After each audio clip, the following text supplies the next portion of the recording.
Makubaliano yalifikiwa, maamuzi yakafanyika, mchanga wa Tanganyika na Zanzibar ukachanganywa kuashiria kuundwa kwa taifa jipya. Lakini jambo la msingi hasa ni jina la taifa hilo jipya.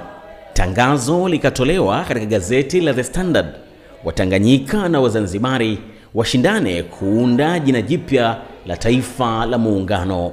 Ndipo Bwana Ikbar Muhammad Dar aliyekuwa mwanafunzi wa Mzumbe akachukua herufi 3 kutoka Tanganyika yani Tan, herufi 3 kutoka Zanzibar yani Zan, kisha akaongeza na herufi ya jina lake Ikbar pamoja na herufi ya dini yake Ahmadiyya, ndipo akapata Tanzania. Bwana Ikbar Muhammad Dar amefariki usiku wa kuamkia hivi leo akiwa na umri wa miaka 80 huko nchini Uingereza.